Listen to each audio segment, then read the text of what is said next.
거짓과 속임수로 가득 찬 세상에서 어찌할 바를 몰라 헤매이고 있는 우리를 예배의 자리로 오게 하시고 우리 주 하나님의 말씀으로 그 진리 가운데 거하게 하시며 또한 이번 한 주 우리가 살아가는 힘을 주시고 살아가야 할 방향을 보여주시니 이 시간 감사를 드립니다.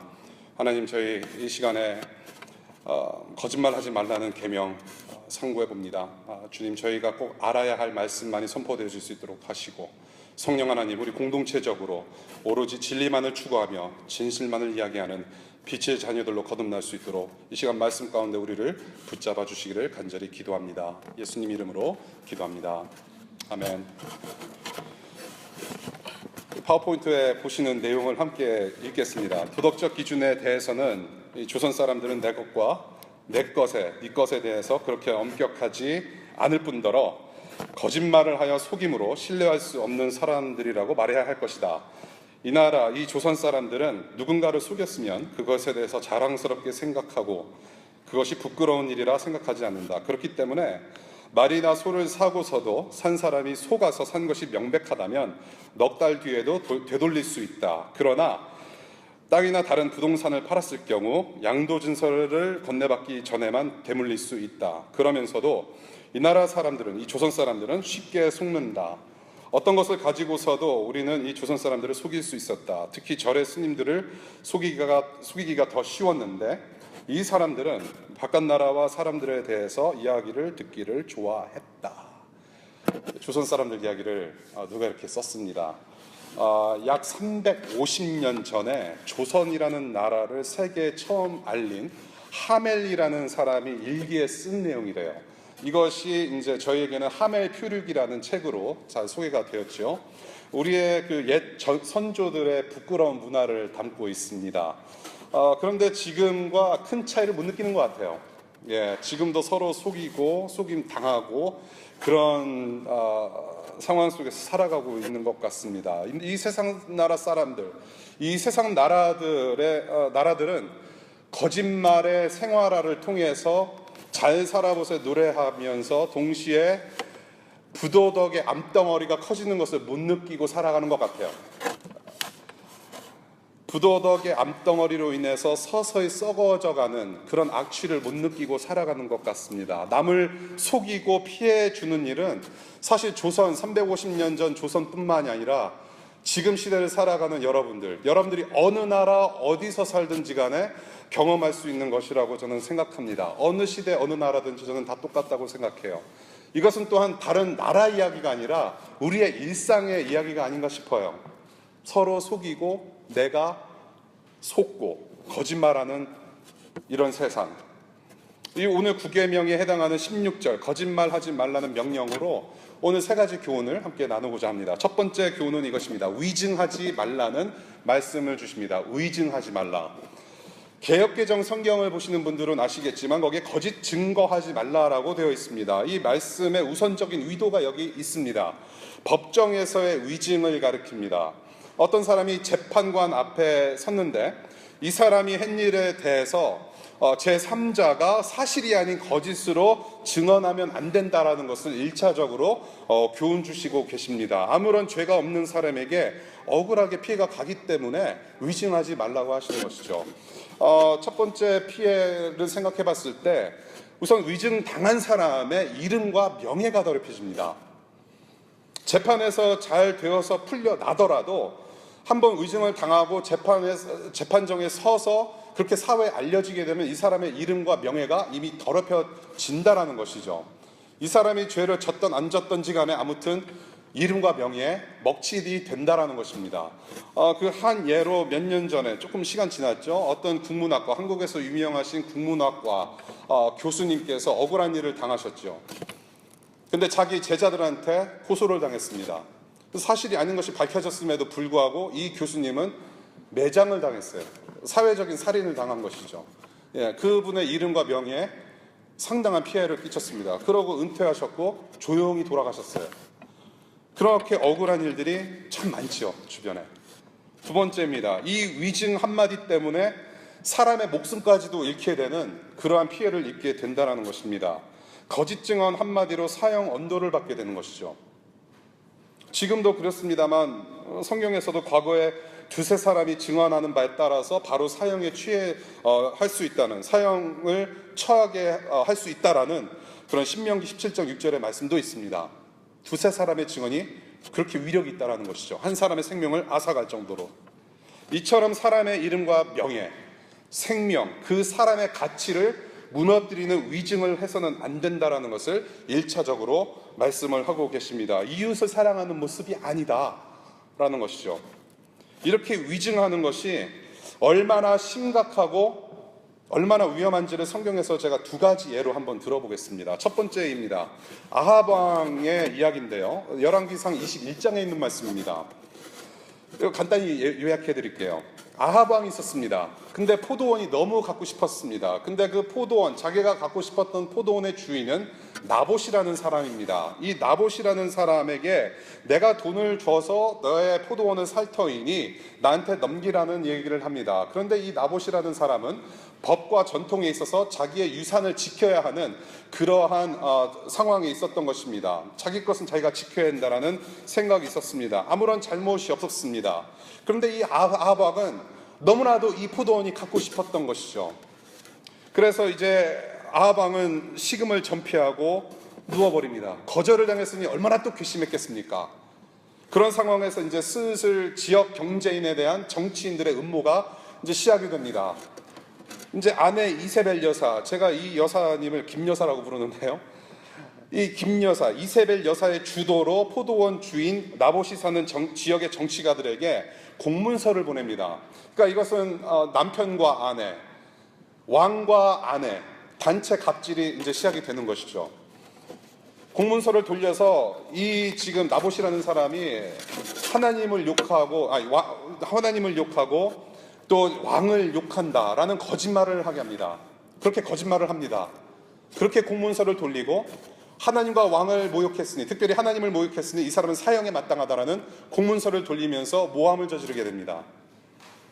결국 나봇은 지역 정치가들과 아합 왕과 이세벨 여사로부터 죽임을 당하게 됩니다.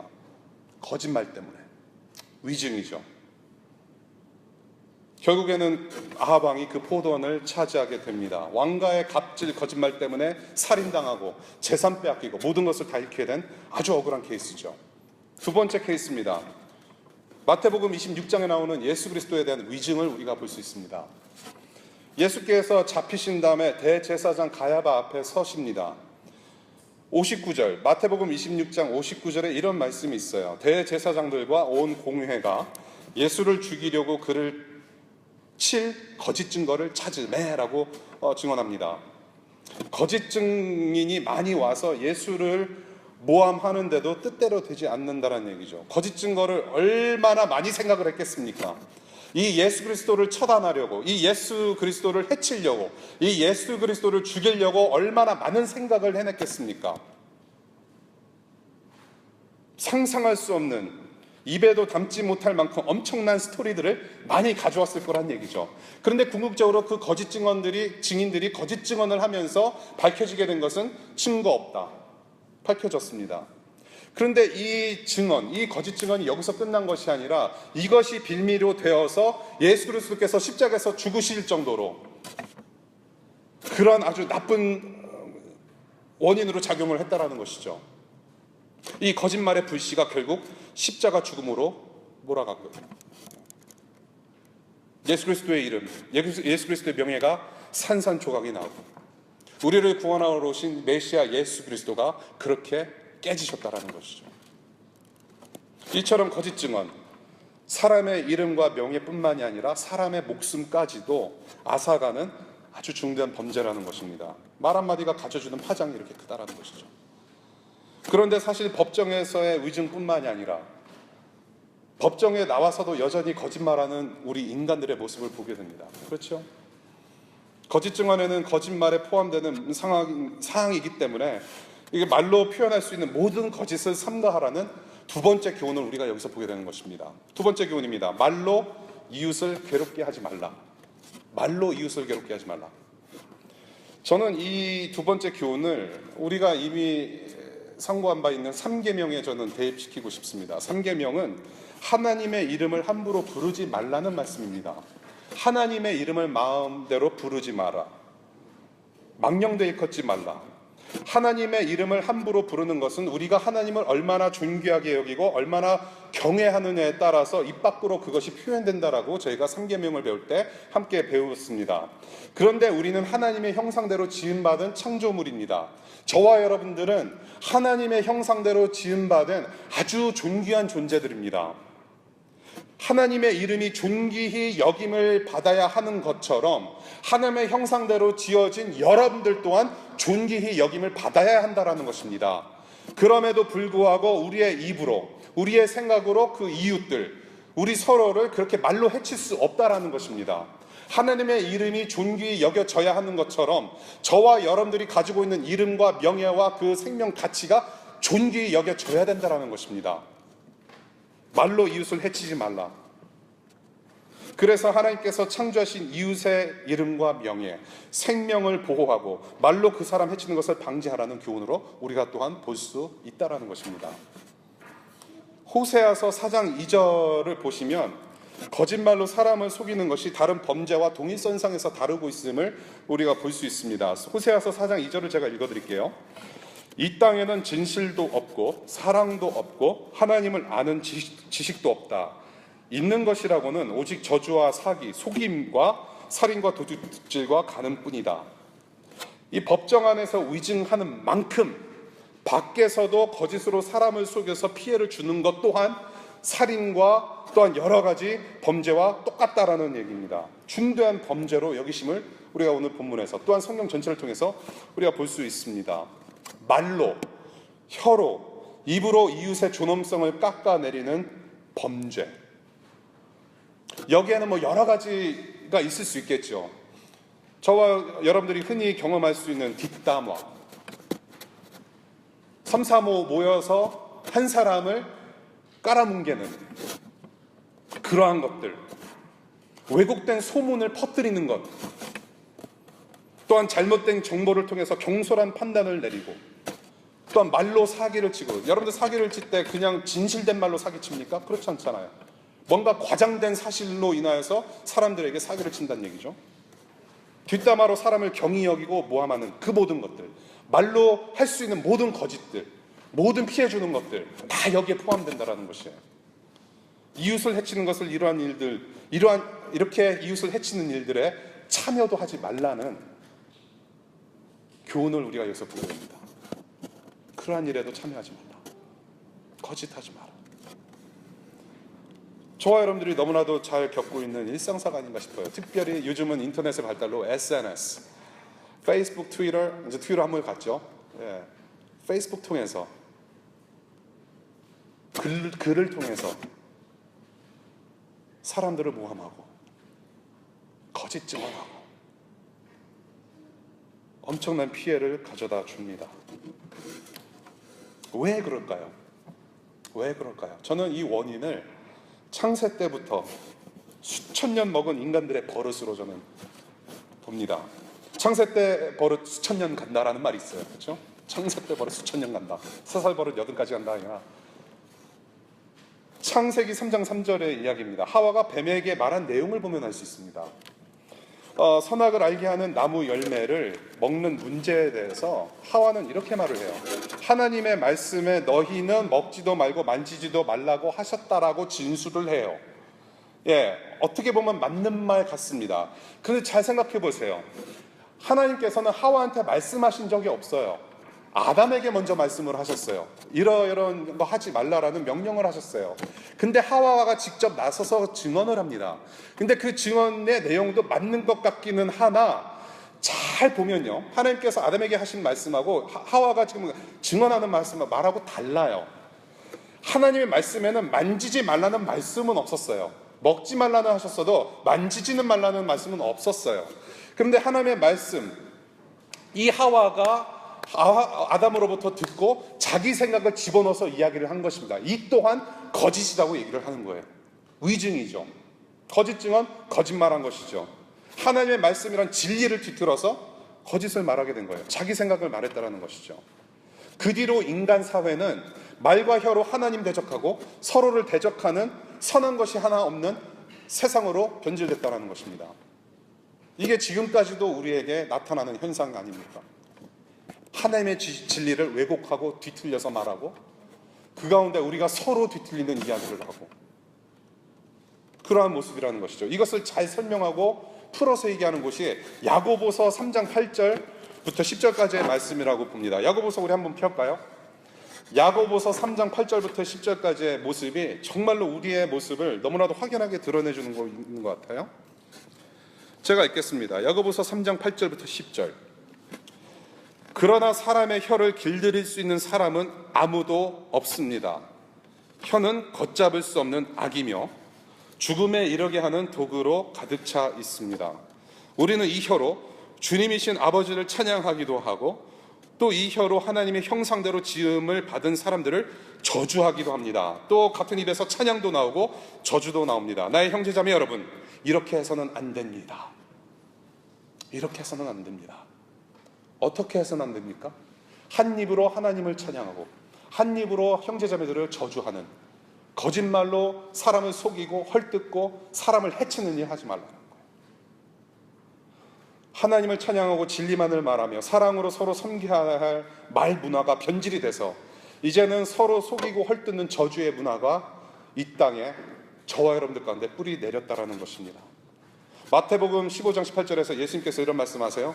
그러나 입에서 나오는 것들은 마음에서 나오는데 그것들이 사람을 더럽힌다라고 얘기를 해요. 마음에서 나오는 말 한마디 한마디가 사람을 더럽힌다라고 얘기를 합니다. 그것이 더 더럽다라고 얘기를 하세요. 사람을 미워하고 사랑하지 않는 그런 변질된 인간의 악취가 우리의 입에서 나온다라는 것입니다. 혀에서, 입에서, 말에서 터져나오는 우리의 악취. 하나님의 창조 목적과는 상반된 말의 문화에 취하지 말고 남에게 피해 주지 말라는 말씀입니다. 우리 거짓말에도 여러 종류가 있죠. 지금 굉장히 폭넓은 거짓말을 우리가 좀 다루고 있습니다. 거짓말이 무엇인가? 그냥 단순히 남을 속이는 것만 거짓말이 아니에요. 하나님의 진리, 하나님의 진리의 말씀을 왜곡돼서 전하는 것도 거짓이고요. 거짓말하는 것이고요. 잘 알지도 못하면서 아는 것처럼 얘기하는 것도 거짓이고요. 예를 들어서 여러분들이 큐티 나눔과 묵상 나눔 혹은 여러분들이 신앙의 어떤 이야기를 나눌 때에 우리가 쉽게 내뱉을 수 있는 바이블 버스, 구절 어떤 쿠어트하는 데 있어서도 잘못 사용한 부분들이 많다라는 얘기죠. 상당히 조심스럽게 우리가 다뤄야 될 문제입니다. 여러 가지 여러 종류의 거짓말들이 있어요. 이런 거짓말도 있습니다. 다 죽어가는 사람에게 찾아갑니다. 병문안을 가요. 이미 사형 언도가 내려져서 오늘 밤 고비를 넘기느냐 안 넘기느냐의 상황에 놓여진 사람한테 괜찮습니다라고 얘기하는 거. 당신은 괜찮을 거예요. 네. 물론 어떻게 보면 위로가 될 수는 있겠지만 사실은 거짓말이죠. 네, 사실은 거짓말이죠. 그런 이 사람이 낳고 안 낳음을 저희가 어떻게 알 수 있겠습니까? 그렇죠? 네. 여러 가지 말로 우리가 위로하는 것들 사실은 거짓말에 포함이 된다는 것이죠. 또한 하나님의 의도는 다른 것에 있는데 하나님께서 이렇게 말씀하셨다라면서 얘기하고 정작 뚜껑을 열어보니까 아닌 케이스. 자매님, 제가 지난 한 달 동안 열심히 기도했는데 주님께서 우리 자매님을 사귀라고 하십니다. 그런 것들 있잖아요. 예. 오랫동안 기도했는데 내가 받은 말씀은 이건데 정작 뚜껑 열어보니까 하나님의 의도는 저쪽가 있었다라는 거. 사실 하나님께서 그렇게 확신 주신다라는 거 상당히 조심스럽게 다뤄야 할 문제입니다. 그렇게 쉽게 우리는 그렇게 알지 못해요. 예. 그것도 일종의 거짓말이라고 저는 포함하고 싶어요. 하나님의 뜻을 다 잘 알면 우리가 하나님이죠. 또 한 종류의 거짓말이 있습니다. White lie. 예. 선의의 거짓말이라는 게 있어요. 예. 그러니까 여러분들이 저의 모습을 보실 때 정말 잘생기신 것 같아요. 그런 거짓말, 선의의 거짓말, 그렇죠? 제 마음을 안도시키려고 하는 그런 거짓말. 예, 저는 잘생기지 않았다는 것을 알아요. 예, 제 와이프가 그렇게 고백했어요. 오빠는 잘생긴 거 아니라고. 예, 그래서 그때부터 정말 겸손을 많이 배웠어요. 그렇구나. 이 와이 거짓말, 선의의 거짓말을 할 수밖에 없는 상황이 있습니다. 사실은 그렇죠? 그 선의의 거짓말을 제가 성경에서 나오는 두 가지 예를 한번 들어보겠습니다. 모세의 출생 배경에 관련된 것인데요. 출애굽기 1장 15절부터 21절까지의 말씀입니다. 모세가 태어날 때쯤에 이집트 왕이 새로 태어나는 히브리 남자 아이들을 다 죽이라고 명령을 합니다. 그래서 다 죽게 됩니다. 그런데 그때 이 히브리 산파 두 명이 갓 태어난 모세를 살려둡니다. 모세를 살려줘요. 그러면서 이런 거짓말을 합니다. 1장 19절 말씀이에요. 히브리 여인들은 이집트 여인들과 같지 않습니다. 그들은 기운이 좋아서 산파가 그들에게 이르기도 전에 아기를 낳아버립니다. 그런 거짓말을 해요. 그러면서 모세를 살려둬요. 히브리 여인들은 힘이 좋아서 그냥 힘만 주면 애가 나온다. 그래서 내가 늦게 가서 애가 태어나 버렸다. 어떻게 할 수가 없었다. 그런 변명을 해요. 그런 거짓말을 해요. 이 한마디 거짓말로 모세는 어떤 사람이 됩니까? 이스라엘 민족을 해방시키는 지도자로 성장을 해요. 목숨을 건지고. 두 번째 예입니다. 라합과 정탐꾼 얘기입니다. 여러분들이 잘 아시는 여호수아 2장 1절부터 6절까지의 말씀이에요. 이 여호수아라는 지도자가 정탐꾼 두 명을 여리고라는 지역으로 보내서 정탐을 하게 합니다. 그런데 여리고라는 땅은 가나안 땅, 약속의 땅으로 들어가는 길목이기 때문에 그런 전략적으로 상당히 중요한 지역입니다. 근데 이 정탐꾼은 라합이라는 창녀 집에 숨게 됩니다. 이 라합이라는 여인은 이 두 사람을 숨겨놓고서 사람들이 찾아왔을 때 이 두 정탐꾼을 잡으러 온 사람들에게 이런 거짓말을 해요. 4절과 5절입니다. 그 사람들이 저에게로 오기는 했습니다만 그들이 어디로 갔는지 저는 알지도 못합니다. 어디로 갔는지 알지 못합니다. 거짓말이에요. White lie. 이 여인을 통해서 하나님께서 이스라엘 민족에게 약속하신 가나안 땅으로 진격할 수 있게 됩니다. 이 거짓말 한마디로. 라합은 훗날 더 나아가서 마태복음 1장에 여러분들 예수님의 족보 보이시죠? 그 예수님의 족보 한가운데 이름이 올라가는 그런 영광도 누리게 됩니다. 사람의 생명을 살려야 하거나 불의의 피해를 피하기 위한 상황에서 적용할 수 있는 거짓말, 유일한 선의의 거짓말이 이런 케이스가 있다는 것이죠. 사람 살리는 일, 남에게 피해가 간다고 했을 때 그 피해를 막아줄 수 있는 거짓말. 이러한 거짓말에 관련돼 가지고 수많은 예화들이 많죠. 예를 들어서 제2차 세계대전 때 독일군이 어떤 집에 잡으러 쳐들어왔는데 어떤 목사님인가 하는 분이 이 탁자를 탁탁 치면서 그런 사람들 여기에 온 적 없어 하면서 탁자를 탁탁 쳤대요. 거짓말할 수 없으니까 탁자를 탁탁 치면서 여기라고 하는 것은 위자를 말하는 것이고 그 사람들은 다락방에 이제 숨어가 있는데 여기 없습니다 하면서 탁자를 쳤다는 거예요. 그러니까 그 목사님은 거짓말한 게 아니라는 얘기죠. 그런 수많은 예화들이 있어요. 여기 없습니다. 사람 살리는 일.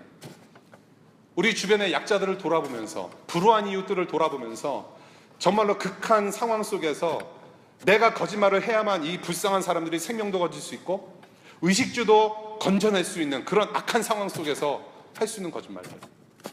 사람 살리기 위한 거짓말들. 여러분, 이웃 사랑은 곧 하나님 사랑입니다. 다른 존재를 소중히 여김으로 해서 그 존재를 만드신 하나님을 인정한다는 것이 바로 이웃 사랑이며 하나님을 사랑하는 것입니다. 주님의 형상대로 창조된 여러분의 이웃, 서로 간의 이름과 명예와 생명을 보호하고 말로 피해주지 않는 것을 오늘 두 번째 교훈으로 보게 된다는 것입니다. 세 번째 교훈입니다. 오직 진실만을 말하라. 저는 아까 그 white lie, 선의의 거짓말을 얘기를 하면서 저는 이렇게 생각했어요. 가급적이면 선의의 거짓말도 안 하는 것이 좋다라는 생각을 하게 됩니다. 덜어는 침묵이 답일 수가 있다고 생각을 해요. 침묵. 저는 이 계명을 토대로 해서 생각한 것은 진실만을 말하라. 주님께서 성령을 통해서 말씀하시는 것은 우리는 진리의 사람들이기 때문에 진실만을 말해야 할 필요가 있다는 것을 배우게 됩니다. 우리가 아까 첫 번째 교훈에서도 보셨듯이 우리가 재판정에서 위증하지 말라는 거짓 증언하지 말라는 교훈을 우리가 처음으로 봤습니다. 거짓 증언을 하지 않으면은 반대로 우리는 진실만을 말해야 된다는 사람이라는 것이죠. 진실만을 이야기하라. 위증이 아니면 진실만을 말할 수밖에 없다라는 것이에요. 에베소서 4장 25절 보니까 그런즉 거짓을 버리고 각각 그 이웃과 더불어 참된 것을 말하라 라고 말씀하십니다. 이는 우리가 서로 지체가 됩니다. 서로 진실만을, 참된 것을 말하라, 그렇게 명령하세요. 진실만을 말하라. 이 부분에 있어서 강영환 교수님이라는 분은 존재론적인 문제라고 이야기를 하세요. 존재론적인 문제. 너와 우리 모두는 어떤 존재인가, 하나님 앞에서 어떤 존재인가를 들춰내세요. 에베소서 5장 8절입니다. 여러분이 전에는 어둠이었으나 지금은 주님 안에서 빛입니다. 빛의 자녀답게 사십시오. 빛의 열매는 모든 선과 의와 진실에 있습니다. 빛의 자녀는 빛의 열매를 맺어가는 사람들이에요. 그게 저와 여러분들의 모습입니다. 그런 존재이기 때문에 진실만을 말하고 선을 추구하라는 말씀이시죠. 빛의 자녀, 저와 여러분들의 존재가 그렇습니다. 전에는 연약하였고, 전에는 죄인이었고, 전에는 하나님과 원수 되었을 때에 예수 그리스도를 통해서 우리의 존재를 확연히 바꿔주셨습니다. 하나님의 사람으로 여겨주셨어요. 하나님의 자녀로 삼아주셨습니다. 하나님의 백성 되게 하셨습니다. 지금은 예수 그리스도의 제자로서 이 땅을 살아가는 아주 귀중한 엄청난 존재를 하나님께서 바꾸어 주셨습니다. 이 빛의 자녀이기 때문에 우리는 진실을 얘기하는 것이고 진리를 선포할 수 있었다는 것이죠. 빛의 자녀는 어떤 존재들입니까? 첫 번째, 빛의 자녀는 진리의 증인들이라고 저는 표현하고 싶어요. 진리의 증인들. 저와 여러분들이 그렇게 부르심을 받았습니다. 진실만을 말하며 선을 추구하는 빛의 자녀, 그것으로 우리가 부르심을 받았어요. 우리가 능력 있어서 우리는 진리를 얘기하고 우리가 능력 있어서 하나님의 영광을 선포하는 것이 아니라 진리 가운데 거하기 때문에 가능한 것입니다. 진리. 저와 여러분들의 능력은 진리 안에 있어요. 진리 안에서만 진실되이 말할 수 있고 선을 행할 수 있는 거룩한 언행일치의 삶을 살아갈 수 있다는 것입니다. 하나님 나라 사람들로서. 저는 이것을 다른 말로 증인이라고 부르셨다고 표현하고 싶어요. 증인, witness. 사도행전 1장 8절 너무나도 잘 아는 말씀이죠. 성령이 너에게 임하시면 예루살렘과 온 유대와 사마리아 땅끝까지 이르러 내 증인이 되리라. 성령이 임하셨다는 것은 여러분들의 존재가 이제는 과거의 존재가 아니라 하나님 나라 사람이 되었다는 거예요. 하나님의 사람으로서 이제는 증인의 삶을 살아가야 된다는 것입니다. 빛이 자녀들에게 성령이 임하였으니 예수 그리스도의 증인으로 살라는 임무가 주어졌다는 것입니다. 이제는 거짓말을 삶의 방식으로 삼고 살아가는 세상 권세 잡은 자의 똘마니로 살아가는 것이 아니라 이제는 진리이신 메시아 예수의 그분의 영광을 말과 행동으로 증거하며 선포하는 진리의 증인으로 살아가게 되었다는 것이에요. 이제는 이 세상을 거짓과 속임수로 살려고 하는 노력이 아니라 내가 조금 더 레주메에 속여서 내 스스로를 조금 더 과장시켜서 살아가는 그러한 세상의 가치관을 살아가는 것이 아니라 오직 예수 그리스도의 진리 안에 머물러서 이 예수 그리스도의 영광을 드러내는 진리의 사람이 되어야 됩니다. 그 증인으로 살아가라. 두 번째, 빛의 자녀들은 어떤 존재들입니까? 공동체적인 존재들입니다. 공동체적인 존재들. 공동체적인 실천이 중요하다는 것이에요. 이 말로 거짓을 안 하고 사람을 세우고 우리가 이러한 모든 계명을 지킬 때에는 나 혼자 지켜지는 것이 아니라 나 혼자로 지키지만은 공동체적으로 함께 실천해야 된다는 것이에요. 교회 분란이 많습니다. 그렇죠? 교회 분란들이 많아요. 하나님 나라의 맛을 보아야 하는 교회들마다 그저 이렇게 싸움들이 있습니다. 물론 사람들이 있는 곳이라서 그래요. 예. 어떤 분이 얘기했듯이 싸움으로 머물면 안 되고 우리는 변화를 받아야 된다. 그것이 진정한 교회다. 맞습니다. 분란이 많아요. 분란이 많아요. 저와 여러분들이 이제 수십 년간 학교 생활하시면서, 수년간 학교 생활하시면서 한국에서 초등학교, 중학교, 앨리스트 그렇게 공부하신 분들, 우리가 친구들하고도 많이 싸우잖아요. 근데 우리가 커서도 싸우면서 커서도 이렇게 입버릇처럼 나오는 게 뭐냐면, 야, 너 입 조심해. 그걸로 일단 싸움이 시작이 돼요. 너 입 조심해. 너 말 조심해. 말 조심하라는 거예요. 말 조심만 하면 사실 많은 싸움이 그렇게 크게 번지진 않아요. 정말 맞는 말 같아요. 근데 서로 말 조심 안 한 상황 가운데서 이제 그것이 고비를 넘으면 이제 주먹 다짐으로 변하는 것이죠. 서로 머리끄댕이 잡고 그냥 막 치고받고 싸우는 거죠. 말 조심해야 돼요. 말 조심. 이빨 하나만 빠져도 음식 씹을 때 많이 아파요.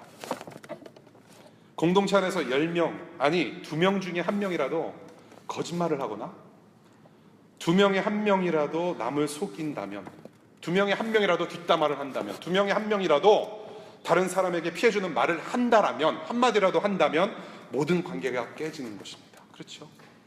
그것이 우리의 일상생활에서 아주 많이 보는 그런 일 같아요. 저와 여러분들은 하나입니다. 겸손히 잘못을 시인하고, 내가 잘못했다는 것 내가 스스로 시인하는 것도 진실을 이야기하는 것입니다. 정중히 사과하는 것도 진실을 이야기하는 것입니다. 이렇게 공동체적인 노력이 함께 필요한 것이에요. 다만 이것은 교회 공동체적으로만이 아니라고 저는 생각을 해요. 여러분들의 사업과 여러분들의 직장, 여러분들의 학교 생활도 똑같습니다. 관계가 힘들어요. 인간관계가 힘들죠. 관계성 지켜나가는 게 상당히 힘들어요. 여러분들이 직장 생활하고 있는 곳, 여러분들의 학교 생활, 우리가 지켜야 될, 공동체적으로 지켜야 할 모습이라고 저는 생각을 해요. 나는 나에게 피해주는 말은 하고 있지 않은지 되돌이켜 봐야 된다는 것입니다. 교회 공동체는 성령님께서 임하시는 공동체예요. 진리에 바로 서 있다면 성령의 인도하심으로 혀와 말이 제어가 되고 성령께서 통제하신다는 것입니다. 그렇게 하나님 나라를 맛보는 말의 문화가 이곳에서 좀 생겨났으면 좋겠어요. 저는 이 말씀 준비하면서 참 죄송하다는 생각이 있었어요. 혹시라도 행여나 제가 이렇게 뚝 내뱉은 말에 우리 교우님들 중에 상처받은 분들이 있지 않은지 되돌이켜보게 됐어요. 혹시라도 제가 툭 내뱉는 한마디 때문에 상처받으셨거나, 혹시나 여러분들 SNS, 저와 페이스북을 하면서 저는 그런 해칠 의도는 없었는데 저의 장난 한마디 때문에 잘못 이해하셔서 혹시라도 마음이 힘드신 분들이 계시다면 죄송합니다. 그렇게 서로 세워져가는, 말로 세울 수 있는, 사람을 세울 수 있는 그런 문화가 많이 생겨났으면 좋겠다는 생각 또한 해봅니다. 그래서 이 진리이신, 빛의 자녀로서 진리이신 예수 그리스도를 아는 것, 이 진리 안에 거하는 것이 그 무엇보다도 상당히 중요합니다, 여러분. 사실 오늘 교훈을 이렇게 세 가지를 나누면서 이 진리 안에 거하고 이 진리를 추구하는 것이 얼마나 중요한지 여러분들 깨닫고 가셨으면 좋겠습니다. 예수 그리스도가 진리이십니다. 이 진리 위에 바로 서야만 진실되게 말할 수 있고, 이 진리 위에 바로 서야만 진실된 말로 예수를 증언하고, 이 진실된 말로 이웃을 세우며 형제자매를 세울 수 있다는 것이죠. 우리가 어떠한 지혜가 있어서 사람을 세우는 말이 나오는 것이 아니라 이 진리 안에 풍성히 거할 때, 이 진리 안에 온전히 거할 때, 예수 그리스도께서 우리와 온전히 함께 하실 때 우리는 이렇게 할 수 있다는 것입니다. 진리 안에 거하는 저와 여러분들 되시기를 바라요. 말씀으로 진리를 깨우치면서 진리가 우리를 다스려야 합니다. 우리가 진리를 정복하시는 것이 아니라 진리가 우리를 정복해야 돼요. 정말로 우리가 진리로 가득하고 거룩하신 하나님의 그런 영이 우리에게 충만히 거하고, 그래서 우리가 거룩하게 변화받는 상황 속에서 우리가 우리의 이웃을 우리의 말로, 우리의 행실로 섬겨나가며 사랑할 수 있다는 것이죠. 진리 외에는 답이 없습니다. 우리의 거짓 증언과 모함의 말로 죽으신 예수 그리스도를 한번 기억해 보시기 바랍니다. 우리의 모함, 우리의 거짓으로 우리를 구하러 오신 메시아를 그렇게 죽였습니다. 동시에 거짓 증언한 인간들의 죄를 용서하신 그 용서도 우리는 기억하시기를 바랍니다. 용서하신 주님께서 거짓말과 속임수로 고통당하고 있는 자들에게도 여전히 용서를 가르쳐 주시고 계심을 또한 잊지 마시기 바랍니다. 혹시라도 여러분들 중에 주변 친구들 혹은 직장 상사와 코워커들의 모함과 거짓말 때문에 힘든 상황을 겪으신 분들, 예수님께서 위로하시는 줄로 저는 믿습니다. 동시에 여러분들 혹시라도 여러분들 생각나실 때, 기도하시면서 생각하실 때 여러분들이 말로 피해줬던 친구들, 주변에 이웃들이 있다면 겸손히 진실되게 사과하고 같이 하나님의 그런 거룩하신 사랑 가운데 그 사랑을 서로 실천해 나가는 그런 거룩한 빛의 자녀들로 살아가시기를 바랍니다. 저와 여러분들은 이웃을 눌러야 내가 살 수 있다라는 경쟁 사회에서 살고 있습니다. 거짓과 허풍과 속임수는 필수가치라 여기는 시대 상황 속에 있습니다. 그럼에도 불구하고 하나님 나라 백성들은 하나님 나라 가치관을 가지고 이 세상을 뚫고 살아가야 합니다. 어쩔 수 없습니다. 예수 그리스도 믿는 것, 예수님을 가슴에 들고 사는 것, 이 세상에 예수 그리스도 크리스찬으로서 그리스도인으로서 살아가는 것 정말로 쉽지 않습니다. 기독교는 쉽지 않습니다. 그리스도인으로 사는 것은 정말로 쉽지 않습니다. 세상의 가치와 충돌하기 때문입니다. 여러분, 혹시라도 여러분들이 쉽게 살고자 하는, 쉽게 살고 싶으시면 제가 방법 하나 가르쳐 드리겠습니다. 여러분들이 이 세상에 저 문을 오늘 나가셔서 쉽게 사는 방법, 하나님과 그분 나라의 법도를 어기고 말씀대로 살지 않으면 됩니다. 한마디로 예수님 부인하면 됩니다. 그러면 쉽게 살 수 있습니다. 여러분들 마음대로 레즈메 꾸며서, 여러분들 마음대로 실적을 올려서, 여러분들이 거짓말 많이 하고 거짓 증언하고 거짓된 말로 상사들을 설설설 꼬셔내면서 여러분들 승진할 수 있습니다. 삶이 편해질 수 있습니다. 그러나 보장은 안 됩니다. 예수님 부인하면 돼요. 크리스천들은 예수님 부인하면 이 세상에서 편하게 살아갈 수 있는 존재들이에요. 인커리지 해드립니다. 정말로 편하게 살고 싶고 세상에서 성공을 맛보시고 싶으시면 그렇게 사십시오. 그런데 성령께서 임하신 여러분들은, 빛의 자녀들은, 크리스천들은 그런 존재가 아닙니다. 여러분들이 진실을 추구하고 그 하나님 나라의 가치를 사회 구석구석에서 살아내려고 노력할 때는 여러분들에게 반드시 핍박이 있을 것입니다. 여러분들에게 불이익이 있을 것입니다. 그런데 그 상황 속에서 예수 그리스도께서는 우리와 함께 하십니다. 그렇게 진리 안에서 진실된 공동체가 세상을 향하여 복음을 선포할 때 분명 세상은 그 복음을 진지하게 대할 것입니다. 기독교인들의 언행을 신뢰하지 못하는 시대에 살고 있습니다. 우리는 너무나도 쉽게 살려고 노력하기 때문에 세상 사람들은 우리를 특별하게 보지 않는다는 말씀이에요. 그렇게 우리가 살아가면 우리가 복음을 전할 때, 하나님을 소개할 때 어떻게 우리를 그 사람들이 신뢰할 수 있겠습니까? 세상 사람들은 우리를 보고 개독교인이라고 합니다. 맞는 것 같아요.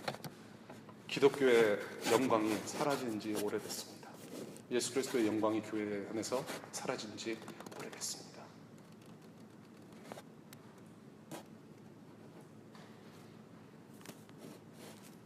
수많은 선배 목사님들이 교회가 신뢰를 회복해야 한다면서 사회적으로 뭔가를 하려고 많이 노력합니다. 사실은 신뢰가 목적이 아니에요. 예수 그리스도이신 진리를 회복하는 것이 우선이에요. 우리 공동체가 예수 그리스도 몸된 교회가 진리 위에 우뚝 서서 세상을 향하여 진실되게 말하고 행동할 때에 하나님께서 우리에게 부여하신 임무의 완성을 우리가 보게 될 줄로 믿습니다. 말씀을 맺겠습니다. 사랑하는 여러분, 복음의 진리로 인해 우리의 말에 분명한 변화가 있습니다. 저와 여러분은 그 말을 축복의 통로로 삼아서 사람 세우는 일을 감당함으로 예수 그리스도의 증인을 살아가는 사람들입니다. 이 시대를 살아가는 여러분이 진리 위에 우뚝 서서 하나님을 사랑하고 이웃 사랑하는 그런 한나라 백성들로 살아가시는 여러분 되시기를 간절히 축복합니다.